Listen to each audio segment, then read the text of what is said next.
cher. Wa alaykum salam wa rahmatullahi ta'ala wa Nous barakatuhu. vous souhaitons une fois de plus la bienvenue à notre émission La Tribune de la Faïda. Alors aujourd'hui, nous allons aborder un sujet extrêmement important.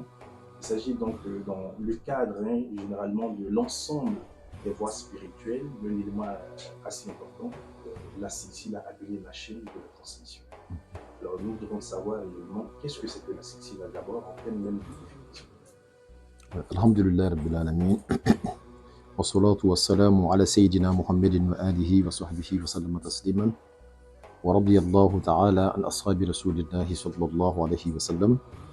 يا همة الشيخ اهدري لنا بهذا المحضر ولتعطفي بنظرة تعطي لنا بالزفر سبحان ربك رب العزة عما يصفون والسلام على المرسلين والحمد لله رب العالمين. Ainsi, nous rendons grâce à Allah subhanahu wa ta'ala et nous bénissons le le prophète, à savoir le prophète Mohammed sallallahu alayhi wa sallam. Et nous demandons l'agrément d'Allah et nous prions Allah également de parachever sa grâce sur nous et sur la radio Al-Faïda. Nous remercions ainsi tous les auditeurs de la radio Al-Faïda et nous vous remercions El-Haj Suleiman Sangaré pour avoir initié cette émission qui porte le nom de la tribune de la Faïda. Aujourd'hui, vous voulez qu'on parle et que nous abordions un thème assez profond qui est la chaîne de transmission appelée dans les écoles spirituelles As-Sanadu ou Al-Silsila. Alors, il s'agit de quoi? Il s'agit d'une chaîne dont l'initié dans une école spirituelle tient un bout et de l'autre côté là-bas, le prophète Mohammed sallallahu alayhi wa sallam lui-même tient l'autre bout. En ce sens que toute connaissance initiatique est reçue par le prophète Mohammed sallallahu alayhi wa sallam. J'ai dit la dernière fois que la spiritualité elle-même pourrait tourner autour d'un seul verset qui est In kuntum tuhibbuna Allah fattabi'uni yuhibbukum Allah. Dit Mohammed, si c'est Dieu que vous aimez. L'amour de Dieu égale à la spiritualité. Parce que le plus grand esprit à partir duquel tout a existé est bien Allah subhanahu wa ta'ala. Quand on est séduit par cet esprit-là, automatiquement, dans une dimension très profonde, on va dire qu'on tend vers la spiritualité. Je suis en train de te dire que le lien entre un homme et Allah subhanahu wa ta'ala est déjà une spiritualité. Donc toutes les religions vont se fondre dans ce grand cercle-là. Mais ici, il s'agit de quoi? Il s'agit des deux dimensions de la religion. La dimension apparente de la religion où nous sommes en quête de mérite. Et c'est la plus petite dimension. Mais il s'agit réellement de l'autre dimension où nous sommes en quête de connaissance d'Allah subhanahu wa ta'ala. Dieu nous a créés pour le connaître.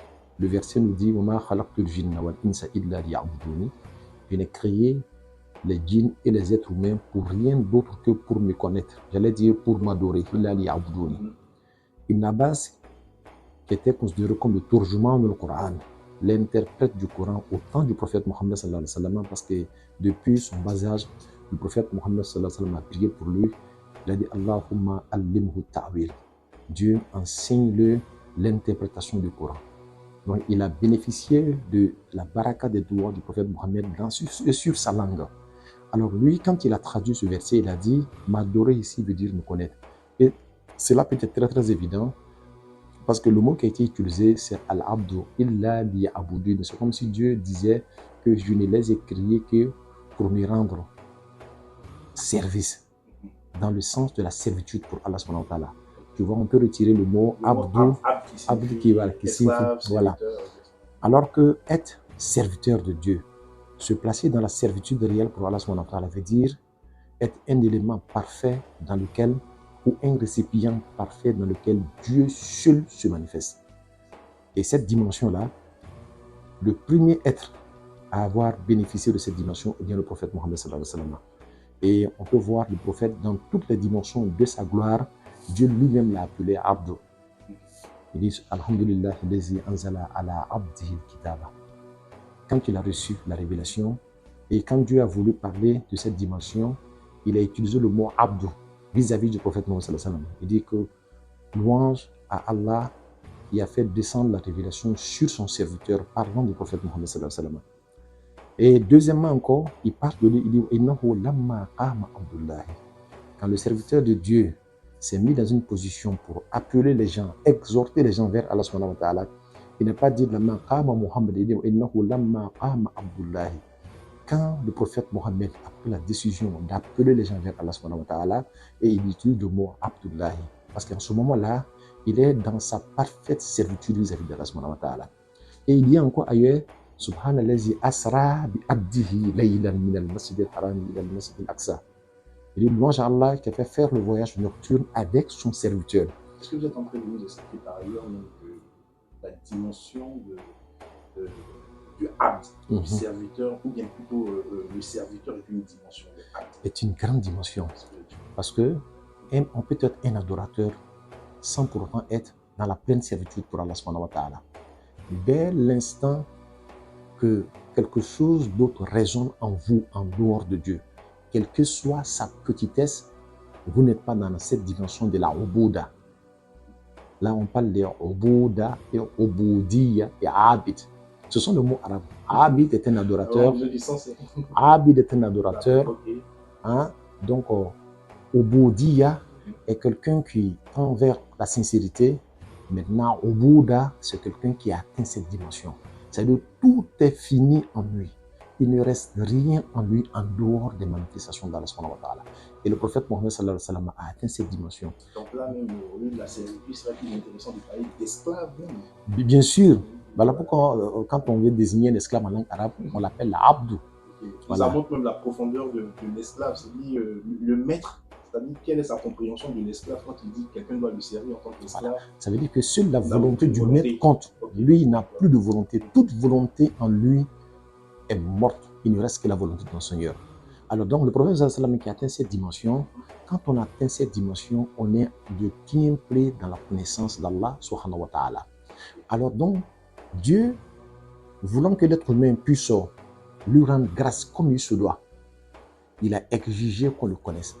Parce que Dieu nous a créés pour nous honorer. Nous avons ennobli l'être humain. On l'a ennobli par quoi? En parachevant notre grâce sur lui. Mais lui-même n'a aucun moyen de comprendre la profondeur de la grâce si toutefois il ne nous connaît pas. Alors donc, ceux qui adorent Allah subhanahu wa ta'ala pour obtenir les mérites, avoir le paradis, ils sont dans la première dimension de la spiritualité. Mais ceux qui l'adorent dans l'esprit d'être dans sa proximité et de le connaître, alors ceux-là sont de plein pied dans la spiritualité. Alors donc, pour revenir, la chaîne de transmission... C'est cette deuxième dimension qu'on va parler. Donc, la chaîne de transmission. Donc, la chaîne de dimension dépend de la deuxième dimension. Alors donc, vous verrez que ce n'est pas tout le monde qui s'inscrit dans le calvaire de chaîne de transmission. Voilà, ceux qui sont dans ce qu'on appelle Zahir Sharia, dans l'aspect apparent de la Sharia, ils s'en foutent de chaîne de transmission. Voilà, ils vont dans le livre, dans le Coran, dans les hadiths. Si jamais ils sont outillés pour prendre le savoir, ils le prendront là-bas où il n'y a aucun problème. Mais ceux qui sont dans la deuxième dimension, même s'ils sont outillés, ils voudront être rassurés par une chaîne de transmission. Parce que la découverte d'Allah ne provient pas seulement de la compréhension des livres ou de la langue. Ça provient d'une grâce spéciale d'Allah subhanahu wa ta'ala. Et sans chaîne initiatique qui mène jusqu'au prophète Mohammed sallallahu alayhi wa sallam, qui est le dépositaire, j'allais dire, de cette grande connaissance-là qui disait « Ana a'arafukum billah » je suis d'entre vous celui qui connaît mieux le Seigneur, celui qui connaît mieux Allah subhanahu wa ta'ala. Toutefois qu'on n'est pas lié à lui par une chaîne de transmission spéciale, on n'a aucun moyen de découvrir la face d'Allah subhanahu wa ta'ala. Alors donc, il s'agit de cette chaîne de transmission. Et pour aller un peu plus que ça, regardez le compagnon du prophète Mohammed sallallahu alayhi wa sallam autour de lui. Regardez Sayyidina Ali, regardez Sayyidina Omar, Abu Bakr, Ousmane. Regardez ces personnes-là. Aucun d'entre elles ne priait 1000 rak'at par nuit. Mais pourtant, on a trouvé Rabiatul Adawiyya. Elle faisait quelques 1000 rak'at par nuit. On a trouvé le petit-fils de Sayyidina Ali, qui priait 1000 rak'at par nuit. Mais tout cela, comparé à un compagnon du prophète Mohammed qui a eu foi en lui et qui l'a côtoyé ce compagnon-là, même s'il dormait seulement la nuit, est mieux que cela. Parce que lui, il a reçu de la bouche directe du prophète Mohammed sallallahu alayhi wa sallam. Il a écouté des oreilles, c'est-à-dire ses oreilles ont pris automatiquement de la bouche du prophète Mohammed sallallahu alayhi wa sallam. Ses yeux l'ont vu. Le simple fait de l'avoir côtoyé a fait de ce que même ton adoration, quelle que soit sa dimension, ne peut aucunement te faire atteindre. Ça veut dire que sa proximité déjà était une grande faveur. Alors donc, ceux qui vont venir prendre derrière cette chaîne, parce que ceux-là l'ont pris directement de lui. Et puis je finis par un hadith où le prophète Mohammed sallallahu alayhi wa sallam a réuni des gens dans la mosquée. Il a été dans une des maisons. Il les a dit, Alfikum gharibun, y a-t-il parmi vous un étranger? Ils ont dit non, ya Rasulallah. Il a dit, aghliqul abwaba, fermez les portes. Quand ils ont fermé les portes, il a dit, Qulu la ilaha illallah, dites la ilaha illallah. Ils l'ont répété quelquefois. Le prophète a tendu sa main. Il a dit, oh Allah, tu m'as envoyé avec cette phrase. Tu m'as promis le paradis avec cette phrase. Alors je te demande de pardonner à mes compagnons. Il dit, ouvrez les portes et Dieu vous a pardonné. Mais on se pose la question, Il y a quelle sagesse il y a quelle sagesse derrière ça? Tu fermes la porte, on a l'impression que tu diras quelque chose d'autre, que même ceux qui sont en dehors de la porte ne disent pas. Mais tu nous fermes la porte et tu nous dis de dire la ilaha illallah, lequel la ilaha illallah est dit même pour ceux-là qui ne sont pas dans la chambre. Il y a quelle, j'allais dire, sagesse cachée derrière tout ça là. Alors la sagesse ici, c'est que ceux-là qui vont dire la ilaha illallah, ils vont le dire avec une onction spéciale. Ce n'est pas la même onction pour ceux-là qui sont en dehors de la porte. Et cette onction-là introduit une chaîne qui est reçue du prophète Mohammed et très spéciale vis-à-vis de ces personnes-là. Alors donc, ceux-là qui l'ont reçu de cette manière-là, leur quête, ce n'est pas emmagasiner les mérites, mais c'est découvrir la face d'Allah subhanahu wa ta'ala, ce qu'on appelle al-ma'arifatu billahi. Et la ma'arifa billah ne s'obtient que par chaîne de transmission. Celui qui n'est pas lié à une chaîne de transmission, la personne difficilement peut découvrir la face d'Allah subhanahu wa ta'ala. Alors, l'édition 2023, comment je peux... Nous appelons Mahallu Nazrillah, les points de mire d'Allah subhanahu wa ta'ala. Dieu ne regarde pas tout le monde. Ce que Dieu regarde, depuis que Dieu a créé la terre, sont trois types de personnes. Le prophète, l'envoyé, le wali. Le prophète, l'envoyé et le wali. Alors, on va dire la prophétie, être messager et la sainteté. Et toutes ces dimensions-là proviennent de la source mohammedienne. C'est-à-dire que le prophète lui-même, il tient sa prophétie du prophète Mohammed sallallahu alayhi wa sallam. Le prophète, c'est-à-dire tout type de prophète effectivement, tire la source de sa prophétie du prophète Mohammed sallallahu alayhi wa sallam. Si on a bien compris en fait l'émission de la semaine dernière, la source, voilà. Donc le prophète est une source de prophétie. Il est une source, on va dire, de la messagerie. Voilà, donc pour être messager, et il est une source aussi de sainteté. Voilà pourquoi on appelle Waliyul Awliya, le saint des saints. Alors donc, à partir de là-bas, où tout le monde va s'abreuver, c'est une chaîne directe qui prend du prophète Mohammed sallallahu alayhi wa sallam. Ça veut dire, tant que tu n'as pas atteint cette dimension, tu ne peux pas être Mahallu Nazrillah, un endroit que Dieu regarde.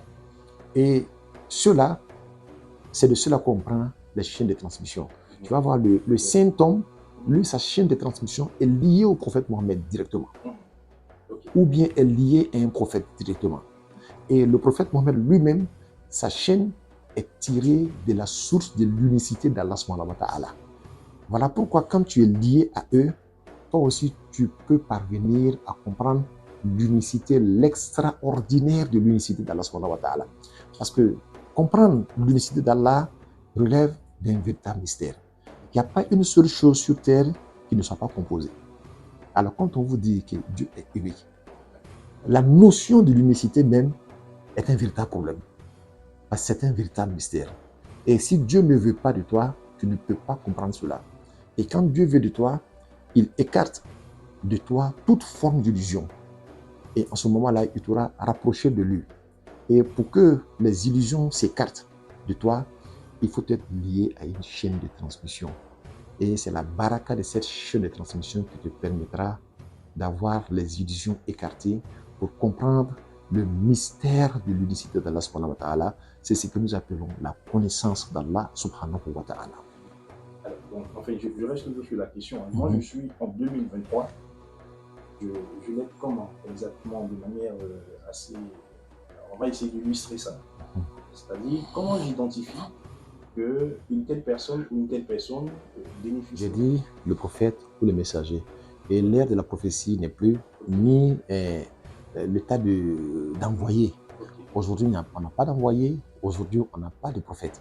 Ok, nous sommes d'accord. Dans la compréhension de l'islam, oui, dans la compréhension de l'islam. Okay, voilà, parce que quand même, il y a un léger différent entre nous et d'autres confessions religieuses. Voilà, donc, on n'a pas la même notion de la prophétie.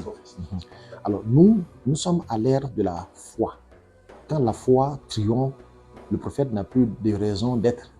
Parce que le prophète vient pour enseigner la foi. Et le Saint-Homme vient pour développer la foi.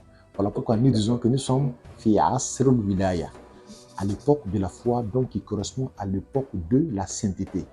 Et les saints là, c'est ceux-là que nous appelons al-ulama, les savants qui sont les héritiers des prophètes. Ce n'est pas n'importe quel savant qui est héritier des prophètes. Le prophète a dit al-ulama ou warathatul anbiya, les savants, les sachants sont les héritiers des prophètes. En d'autres termes, les saints hommes sont les héritiers des prophètes. Alors ces saints hommes-là, sans vous couper chaque cela signifie qu'en réalité, on n'aura plus de prophètes. Cela signifie que chez nous, en islam, il n'y a plus de prophètes. J'ouvre une parenthèse qui peut porter à polémique de la proposition que nos observations là-dessus. Quant à la venue de Issa, on refait ça rapidement. Il vient en tant que prophète ou il vient en tant que, je sais pas, un wali, puisque apparemment on l'a connu comme prophète. Maintenant que la prophétie est fermée. Alors, quel est le rôle d'un prophète? Il vient donner des informations sur le Tout-Puissant Allah, n'est-ce pas? Alors donc, il vient aussi pour mettre les gens sur la voie qui mène à Allah subhanahu wa ta'ala. Et c'est sa législation à lui. Le prophète Issa viendra dans la législation du prophète Mohammed sallallahu alayhi wa sallam. Et il ne peut pas envoyer mieux que ce que le prophète Mohammed sallallahu alayhi wa sallam a envoyé. Lui-même viendra se conformer dans cette législation. Donc, il viendra en tant qu'un saint homme. Parce que tous les prophètes sont saints et d'office saints. Alors, donc, quand il vient en tant que saint homme, même bien qu'il ait été prophète par le passé. Donc, voilà, quand il viendra, il prêchera la parole du prophète Mohammed sallallahu alayhi wa sallam. Il prêchera le Coran. Donc, à ce moment-là, on ne parlera plus de prophétie, mais c'est une continuité, Inch'Allah. Voilà. Alors, donc, cette silsila, comment on... Jusqu'à la fin des temps. Qui sont ceux-là qui parviennent à reconnaître la prophétie d'un prophète? C'est ceux qui sont déjà véridiques avec Allah, qui sont sincères dans les quêtes d'Allah subhanahu wa ta'ala. C'est ceux-là que Dieu dirige le cœur vers ces prophètes-là. Et c'est la même chose qui demeure. Ceux-là qui sont sincères dans leur quête d'Allah subhanahu wa ta'ala, Dieu lui-même ouvre la porte qui les mènera vers un de ses amis, un des représentants du prophète Mohammed sallallahu alayhi wa sallam. Et en ce moment-là, il pourra le reconnaître. Souvent, même s'il a des difficultés, il peut faire beaucoup de sikhara, beaucoup de salat sur le prophète sallallahu alayhi wa sallam, et l'énergie spirituelle mohammedienne le conduira vers un de ses représentants qui a une chaîne de transmission qui mène jusqu'à lui. Amis auditeurs, auditrices de la 95. Nous sommes en train de parler, comme vous l'avez dit, de la tariqa tijaniya. Alors, il est bien de savoir que dans toutes ces grandes écoles spirituelles islamiques, il y a des taqdim. Alors, parce que ce sont des chaînes initiatiques données par le prophète Mohammed sallallahu alayhi wa sallam et qui peuvent être transmises par une autre personne. Celui qui reçoit, la première personne ayant reçu la permission de donner ou de transmettre quelque chose de spécial venant du prophète Mohammed à la communauté du prophète Mohammed sallallahu alayhi wa sallam, on va l'appeler comme étant l'initiateur de cette voie. Donc on va parler de la Qadiriya, on va parler de la Shaziliya, on va parler de la Naqshbandiya, on va parler de la Rifa'iyya. Toutes ces personnes ont reçu un message du prophète Mohammed sallallahu alayhi wa sallam. Voilà. Rêve, en état d'éveil. La plupart en état d'éveil. Voilà. Parce qu'en réalité, il ne peut pas initier une école spirituelle celui qui n'a pas la dimension de voir le prophète Mohammed en état d'éveil. Voilà. Donc les religions proviennent d'Allah subhanahu wa ta'ala.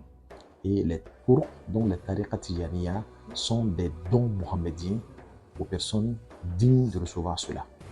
Alors, donc, si cela est clair, ces personnes-là, elles reçoivent du prophète Mohammed sallallahu alayhi wa sallam, Mais comme elle-même, elle ne peut pas être partout à la fois, je prends le cas de Cheikh Ahmed Tijani, qui a vécu entre l'Algérie et le Maroc.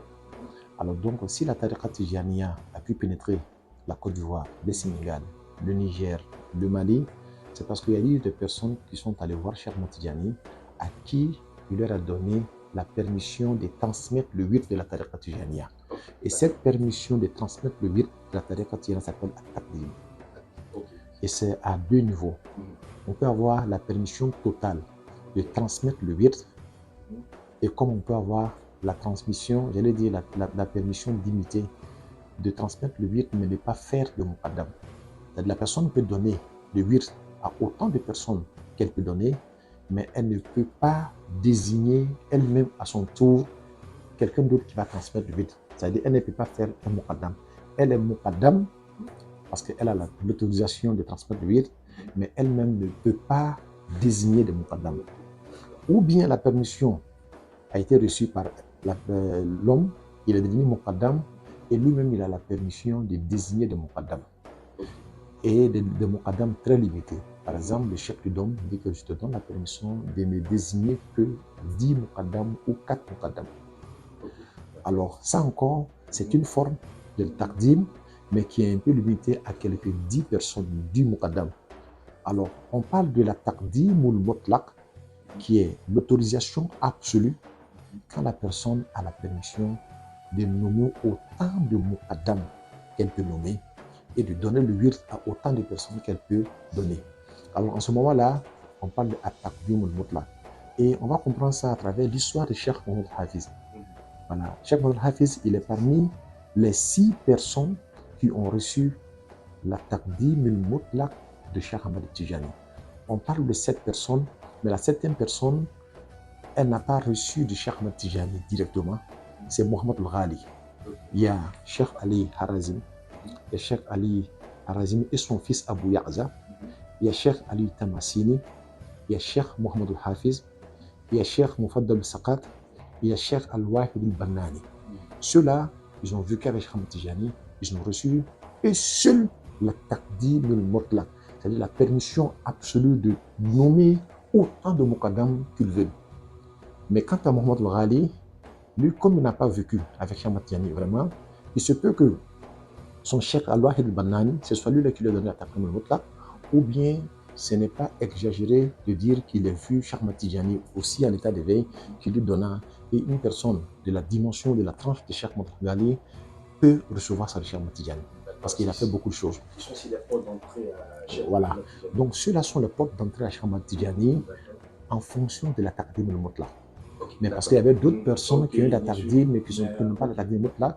Donc on peut rentrer à Cheikh Ahmed Tijani à travers elle aussi, mais les véritables portes d'entrée à Cheikh Ahmed Tijani sont ces 7 grandes figures-là. Alors donc voici un peu comment est-ce qu'on peut expliquer la taqdim mutlaq. Mohamed Al-Hafiz l'a reçu, mais il n'est pas venu avec les secrets de la tariqa Tijaniya. Vous savez, la tariqa Tijaniya, certes, il y a la transmission du wird, mais aussi il y a le secret de la tariqa Tijaniya, comme certains noms de Dieu qui sont exaltés, certains asrar qui sont exaltés, certains secrets. Alors, lui, son disciple, on appelle Cheikh Mawlud Fall. Quand il a reçu la tariqa Tijaniya, il est allé voir Cheikh Ahmed Tijani, mais il a trouvé que Cheikh Ahmed Tijani était déjà décédé. Et il a voulu qu'on lui donne les secrets de la tariqa Tijaniya. On lui a demandé de repartir en Mauritanie et de revenir pour ça. Et quand il est revenu pour la deuxième fois, il est venu avec tous les secrets que vous voyez dans les mains des uns et des autres. C'est Cheikh Mawlud Fall qui est venu avec cela. Et son cheikh lui a dit que moi, quand je suis parti, je suis venu avec une branche de cette tariqa. Mais toi, tu es venu avec tout l'arbre tout entier. Alors donc, voilà comment est-ce que nous, en Afrique, on a bénéficié que de la tariqa Tijaniya et des secrets de la tariqa Tijaniya. Alhamdulillah, Rabbil Alamin. Alors donc, merci. C'est de recevoir l'autorisation du cheikh pour transmettre le wird, puisque le cheikh ne peut pas être partout à la fois.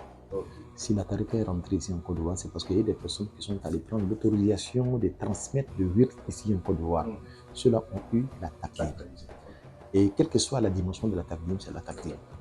Et par le passé, on ne les appelait pas des cheikhs. Seul Cheikh Ahmed Tijani était le cheikh, et tout le reste sont des muqaddam.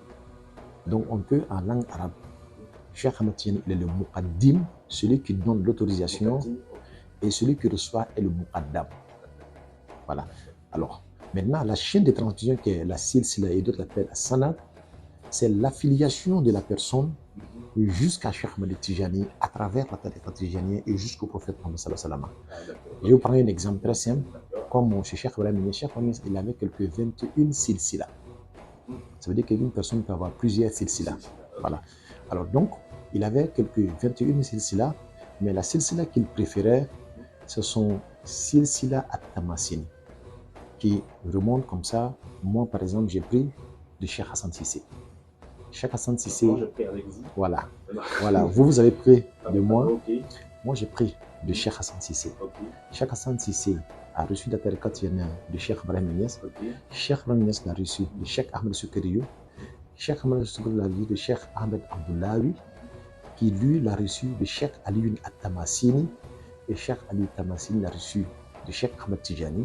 Et Cheikh Ahmed Tijani l'a reçu du prophète Mohammed sallallahu alayhi wa sallam. Voilà. C'est pas une chaîne très longue. Voilà pourquoi on appelle Al-Silsila Al-Zahabiyya, la chaîne de transmission en ordre, puisqu'elle est très très proche du prophète Mohammed sallallahu alayhi wa sallam. Voilà, de Cheikh Ibrahim Niass au prophète Mohammed sallallahu alayhi wa sallam, il y a des Cheikh Ibrahim Niass, Cheikh Ahmed Soukeriou, Cheikh Ahmed Abdoulaye, Cheikh Ali Tamassini, Cheikh Ahmed Tijani, le prophète Mohammed sallallahu alayhi wa sallam. Quelques 6 personnes, la 7e personne, c'est Allah subhanahu wa ta'ala.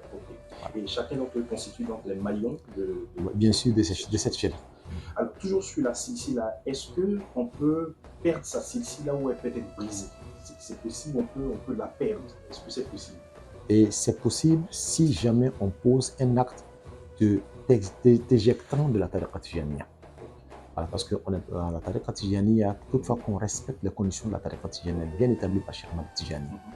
Et ces conditions sont très claires. Quand on est disciple de Cheikh Ahmed Tijani, on le devient toute sa vie. Parce que dans les chaînes initiatiques, aussi longtemps qu'on vivra, on veut recevoir cette lumière d'Allah subhanahu wa ta'ala. Alors, dès l'instant qu'on se déconnecte, on a perdu toutes ces valeurs. Donc, celui qui dit que moi je ne suis plus de la tariqa Tijaniyya, et il a dit sincèrement, la tariqa Tijaniyya dit à cette personne, nous-mêmes nous ne sommes plus de toi, et c'est toi qui perds. Alors, deuxièmement, quand on est tijanite, on ne peut pas aller s'affilier à une autre école spirituelle. Voilà, parce que chaque école spirituelle a sa chaîne initiatique, et on ne peut pas mélanger les chaînes et les chaînes de transmission. Comme on ne peut pas suivre 2 religions à la fois. On ne peut pas suivre 2 religions à la fois, on ne peut pas suivre 2 lièvres à la fois. Voilà, on ne peut pas voyager en même temps en train et en avion. Alors, donc, il y a tout ça dedans. Alors, donc, ce sont les conditions qu'il faut respecter, et on ne peut même pas aller chercher de la nourriture spirituelle sur un autre chef qui n'est pas de la tariqa Tijaniyya.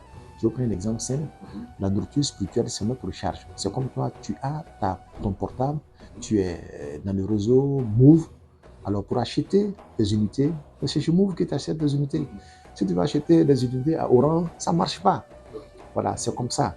Donc, on respecte, ce sont dans les écoles spirituelles, c'est très important. Et celui qui respecte ça, la personne bénéficie des faveurs de sa chaîne de transmission. Et celui qui ne respecte pas ça, la personne perd toutes les valeurs de sa chaîne de transmission. Cette chaîne de transmission existe bien évidemment dans toutes les écoles spirituelles. Bien sûr, dans toutes les écoles spirituelles. Alors, amis auditeurs, auditrices, nous sommes dans le deuxième. Notre auditeur, M. Mohamed, je pense. Et en fait, quand on s'engage dans une école spirituelle, il faut qu'on soit prêt aussi pour apprendre. La Jawharat Kamal n'est pas quelque chose de difficile à apprendre. Et il faut se donner les moyens de bien apprendre la Jawharat Kamal. Mais si on a une tête qui ne peut pas retenir, pas du tout, en ce moment-là, on va vous demander de faire, j'allais dire, 20 Salat el-Fatih en lieu et place de la Jawharat Kamal, le temps d'apprendre la Jawharat Kamal. Alors donc, je pense que tout le monde peut faire cela. L'apprentissage de la Salat el-Fatih est très très facile. C'est comme un boileau. Et quand on s'assoit le matin, avant, en 1 heure, on peut déjà mémoriser cela. Et la meilleure manière pour apprendre, pour ceux qui savent lire, c'est de l'écrire et de le mettre devant vous pour le lire. Petit à petit, en 2 ou 3 séances, vous allez voir que, Inch'Allah, Dieu va vous aider à maintenir ça dans votre esprit et à pouvoir le rendre parfaitement, Inch'Allah. Ça, c'est peut-être pour celui qui ne connaît pas véritablement la Jawharat. Mais celui qui se trompe, par exemple, ou Il faut bien apprendre avant d'aller en cercle pour aller se tromper. Et voilà, il faut bien apprendre avant d'aller en groupe pour aller se tromper, Inch'Allah. Voilà. Nous sommes auditeurs en ligne. Est-ce que c'est la Solat ou est-ce que c'est là, ou est-ce qu'il y a d'autres zikrs qui nous permettent de nous rapprocher d'Allah subhanahu wa ta'ala? Okay. Donc, on va d'abord dire merci à M. Djibril. Alors, ce qu'il faut retenir, ce n'est pas le zikr lui-même, c'est la sincérité de l'être humain lui-même. Quand on est véridique vis-à-vis d'Allah subhanahu wa ta'ala, quels que soient les zikrs qu'on prend, cela va nous permettre de nous rapprocher d'Allah subhanahu wa ta'ala.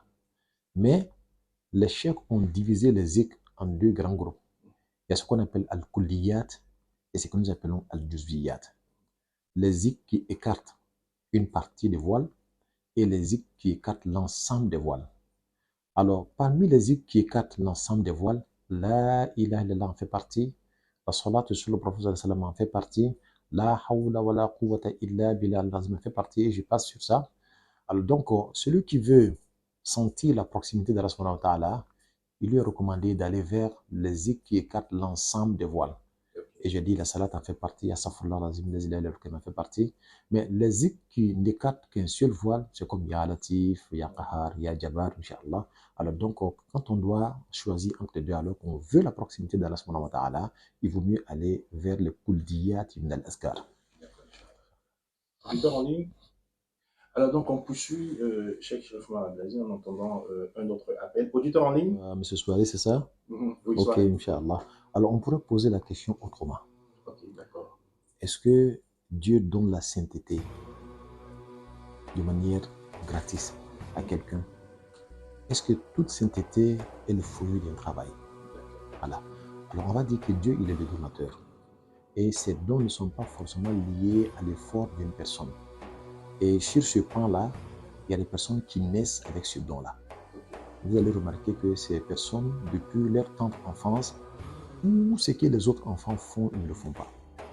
C'est comme ça que nous avons vu la prophétie. Quand vous regardez le prophète Mohammed sallallahu alayhi wa sallam, même depuis son enfance, on a remarqué en lui des qualités d'une grande personne sage. Et il y a certains signes également qu'on a remarqué cela en eux. Alors donc, pour cela, on va dire que Dieu a fait don de sainteté. Ne se pose pas trop de questions. Se pose pas, voilà, trop de questions. Voilà. Quand vous voyez la personne de Cheikh Ramis qui disait la katabna fathi inda mahdi wa qata'anat jami'u rijali al-ghayb tahta qada'i, dit que j'ai atteint la dimension spirituelle, c'est-à-dire le dévoilement parfait depuis le berceau. Quel effort un enfant a pu faire pour atteindre le dévoilement, le total dévoilement depuis le berceau, si ce n'est le don d'Allah subhanahu wa ta'ala. On va dire qu'à ces personnes-là, Dieu a fait montre de générosité. Mais il y a des personnes aussi qui ont œuvré pour cela. Et Dieu a cette double manière de donner. Il donne à celui qui fournit des efforts, et cela pour récompenser tous ceux qui fournissent des efforts, mais il donne aussi à ceux qui le veulent pour dire que lui, Dieu, est donateur. Voilà, donc on va prendre cette deuxième dimension. La deuxième question, dans le Saint-Coran, on parle de Bani Adam. Parlons des enfants donc de Adam. Voilà. Et ça, pour lui, ça concerne pratiquement tout le monde.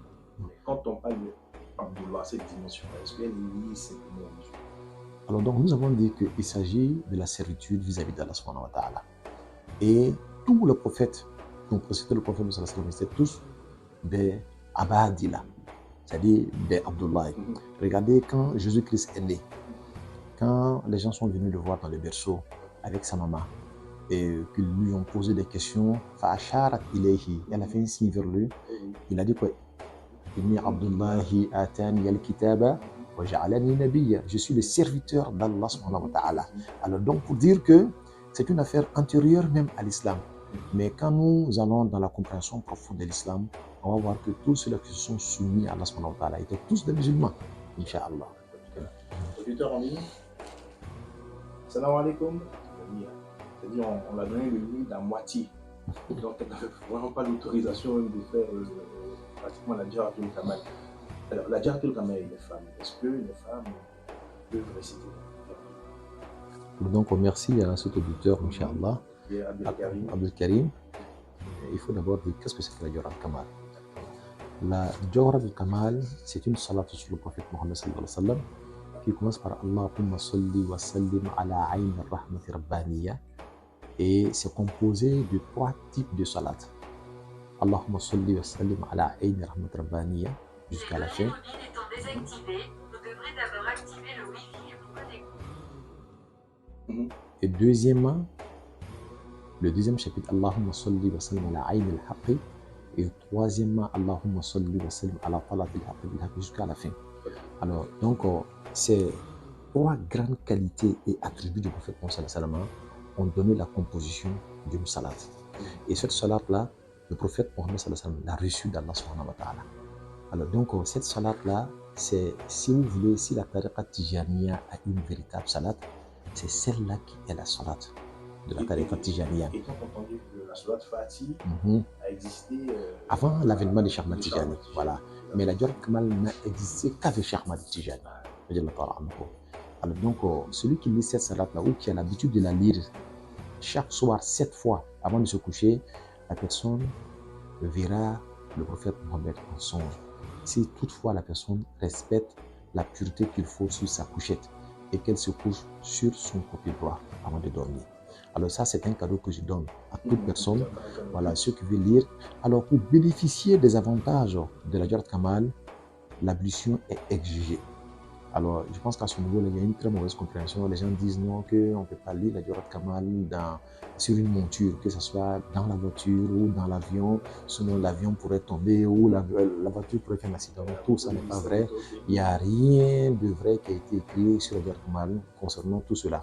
Mais seulement la Jawharatul Kamal, sa particularité qu'on appelle Khusousiyatul Jawharatul Kamal, ne s'obtient qu'avec ablution. Donc voilà pourquoi on exige l'ablution avant de lire la Jawharatul Kamal. Et si jamais quelqu'un va faire la wazifa et que cette personne n'est pas en ablution, elle n'est pas autorisée à lire la Jawharatul Kamal, on va lui demander de changer la Jawharatul Kamal par la Salat al-Fatih. Alors si jamais on se retrouve dans une wazifa où il y a des gens qui vous ont fait l'ablution sèche, et des personnes qui ont fait l'ablution pour faire la même la wazifa. Donc on a des personnes qui doivent faire la Jawharatul Kamal. Si on arrive à l'endroit où on lit la Jawharatul Kamal, ceux qui sont en ablution sèche, et ils vont se taire et ils vont lire la Salat al-Fatih à voix basse. Et ceux qui sont en ablution vont lire la Jawharatul Kamal à voix haute, comme dans une wazifa normale. Ils le lisent à voix basse ou ils remplacent par... Non, ils remplacent par la Salat al-Fatih qui lisent à voix basse. Voilà. Donc, ils laissent les gens continuer avec la Jawharatul Kamal à voix haute, comme dans une wazifa normale. Ok. Maintenant, la question était qu'est-ce que... Oui, on revient parce que son souci, c'est au niveau des femmes. En fait. Est-ce que les femmes peuvent lire la Jawharatul? La tariqa Tijaniya est une école qui... La notion du jihad n'existe pas ici dans la spiritualité. Ce que les êtres humains, hommes, peuvent atteindre, les femmes également peuvent l'atteindre. Il s'agit de la pureté du cœur. Quand une femme est dans la tariqa Tijaniya, tout ce qu'on donne à un homme, alors on peut aussi le donner à une femme. Donc elle fait sa wazifa avec tous les éléments de la wazifa, qui est l'istighfar, la salat al-fatih, la ilaha illallah et la Jawharatul Kamal, parfaitement comme un homme. Inch'Allah. Auditeur en ligne. Alors, chef, on continue. En tout cas, on remercie nos différents auditeurs. On peut comprendre qu'au cours d'une cérémonie, un chef n'ayant pas le temps d'expliquer la chaîne de transmission, mais bénéficiant de la chaîne de transmission, peut transmettre le 8 de la tariqa Tijaniya à quelqu'un. Mais il est toujours bien, quand on a le temps, de lui faire connaître sa chaîne de transmission. Ça rassure et c'est rassurant. Ça fait que nous savons que celui-là qui nous a donner la tariqa Tijaniya n'est pas un usurpateur. Parce que nous avons beaucoup de personnes qui... On ne sait même pas d'où est-ce que ces personnes ont reçu la tariqa Tijaniya et elles se sont autoproclamées cheikh. Alors comme elles n'ont pas de chaîne de transmission, elles passent le temps à donner la tariqa Tijaniya de cette manière-là. Alors comme on donne la tariqa comme tariqa. Bon, ça même encore, c'est formellement interdit. Cheikh Ahmad Tijani l'a interdit et Cheikh Ibrahim Niass dans son livre intitulé Ruh al-Adab a dit وَيَسْتَهِيلُ جَمْعُهَا بِأُخْرَى أَقْصِرْ لِقَائِلٍ فِي ذَلِكَ بِأُخْرَى كَذَبَ وَافْتَرَى عَلَى اللَّهِ إِنِّي أَقُولُ ذَا الْوِرْدِ بَجَلٍ. Il dit qu'on n'associe pas deux écoles spirituelles. C'est pas possible. On associe ça pourquoi? Est-ce que la première est incapable d'atteindre sa cible pour qu'elle fasse une association avec la deuxième pour vous la soutenir? Si moi je vais prendre un matériel qui est lourd et que je n'ai pas assez de force pour le soulever, mais je t'appelle seulement, viens m'aider parce que je suis incapable. Mais si la tariqa à elle seule peut atteindre son but, qui est la purification de l'être pour sentir la proximité d'Allah subhanahu wa ta'ala, alors il va s'en dire qu'elle n'a pas besoin de s'associer à une autre école. C'est comme si je dis qu'il faut mettre l'islam et le christianisme ensemble pour faire une marche vers Allah subhanahu wa ta'ala. Le christianisme est indépendant, mais elle peut atteindre Dieu comme l'islam également et comme toutes les autres religions révélées.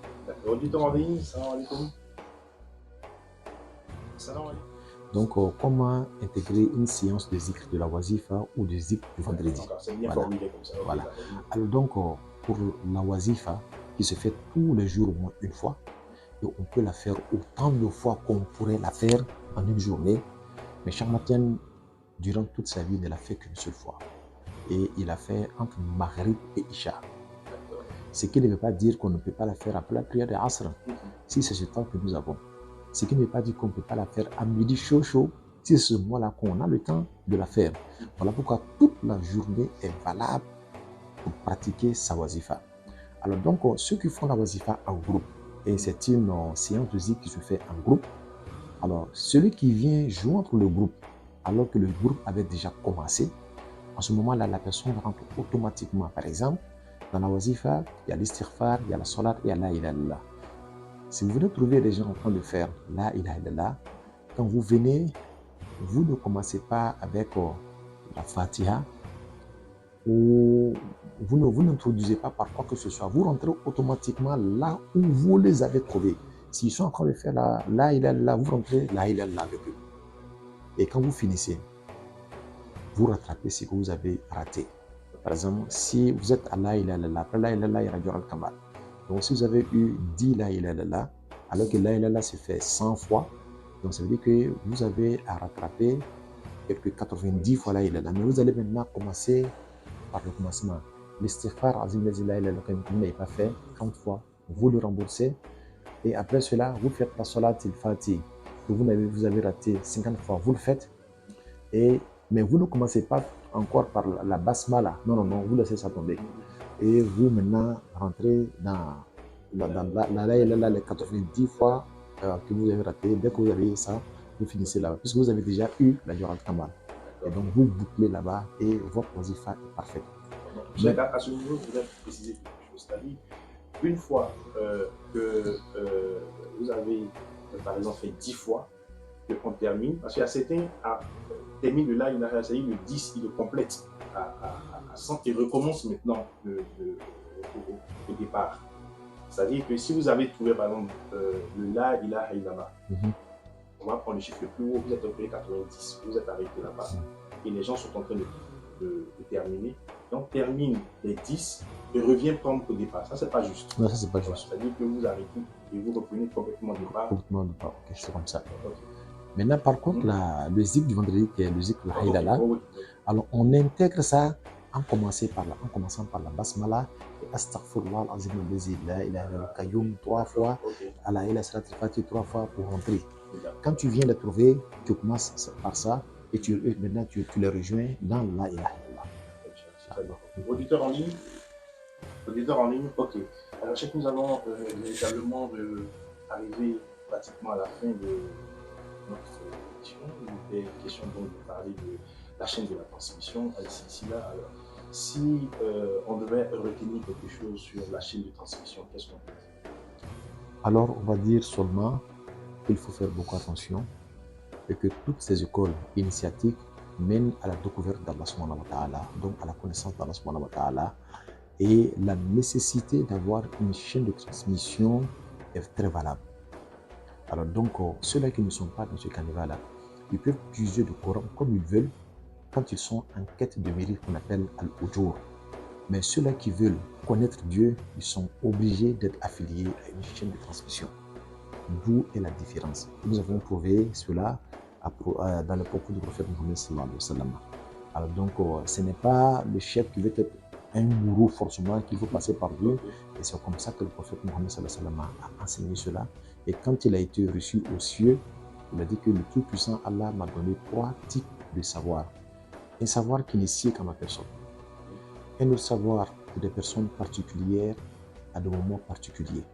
Alors d'où viennent ces grandes écoles spirituelles-là? Et maintenant, il nous a donné un savoir général pour tout le monde, d'où vient l'aspect apparent de la charia. Donc celui qui est dans l'aspect apparent de la charia, s'il n'a pas encore compris cela, il ne faut pas qu'il dise des choses qu'il ne connaît pas. Alors pour lui, c'est de mener des recherches pour comprendre mieux. Et s'il ne sait pas, qu'il sache que la moitié du savoir, c'est ce qu'on ne sait pas. D'accord. En tout cas, l'appel aussi est lancé à tous ceux qui nous écoutent, qui font partie donc, de la grande famille de chercher notamment à connaître ceci-là. Tout à se fait. renseigner auprès De leur chef. De leur chef, effectivement, et de connaître le ceci-là. Tout à fait. Nous sommes pratiquement à la fin de cette émission. Je voudrais remercier nos différents auditeurs, surtout ceux qui nous ont fait